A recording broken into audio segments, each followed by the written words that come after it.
அஸ்ஸலாமு அலைக்கும் வரஹ்மத்துல்லாஹி வபரகாத்துஹு. நமக்கும் குர்ஆன் சொந்தமாக இருக்குது அப்படின்னு தலைப்பு போட்டிருந்தோம். இதனுடைய அர்த்தம் என்னன்னா, நம்மள எல்லோருமே ரமதான் மாதத்தில் குர்ஆன் எடுத்து ஓதுவோம். அதை ஓதிட்டு அதுக்கப்புறம் அடுத்த வருட ரமதானில் தான் நாம் அந்த குர்ஆனை எடுத்து ஓதக்கூடியவளாக இருக்கிறோம். எப்படிப்பட்ட மகத்துவமிக்க குர்ஆனை நம்ம ஒரு வருடம் தொடாமல் அடுத்த ரமதானில் எடுத்து நம்ம ஓதக்கூடியவளாக இருக்கிறோம். ஹதீஸில் நபி ஸல்லல்லாஹு அலைஹி வஸல்லம் அவங்க என்ன சொல்கிறாங்கன்னா, எவர் குர்ஆனை ஓதுகிறாரோ அத்தகைய குர்ஆன் அவருக்காக மறுமையில் வாதாடக்கூடியதாக இருக்கிறது என்று சொல்றாங்க. இந்த ஹதீஸ் முஸ்லிம் என்ற நூல்ல இடம்பெறுது.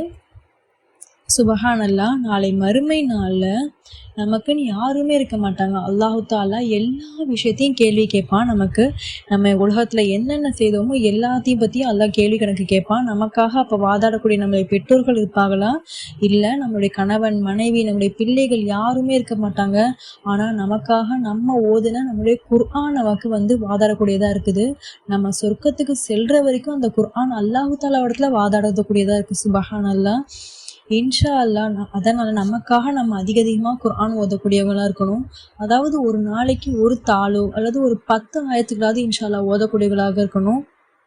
இன்ஷா அல்லாஹ் கேட்டதன்படி அமல் செய்யக்கூடிய பாக்கியத்தை அல்லாஹு தாலா எனக்கும் உங்களுக்கும் நசீபாக்குவானாக. மேலும் நம்மளுடைய யூடியூப் சேனலில் தினமுமே நம்ம குர்ஆனுடைய ஒரு ஆயத்தும் அதோடைய தர்ஜுமாவும் இன்ஷா அல்லாஹ் நம்ம வீடியோ அப்லோட் பண்ணா இருக்கிறோம். இந்த வீடியோஸ்லாம் உங்களுக்கு பிடிச்சிருந்தா உங்களுடைய ஃப்ரெண்ட்ஸ் அண்ட் ஃபேமிலிக்கு ஷேர் பண்ணுங்கள். சப்ஸ்கிரைப் பண்ண மறந்துடாதீங்க. அஸ்ஸலாமு அலைக்கும் வரஹ்மத்துல்லாஹி வபரகாத்துஹு.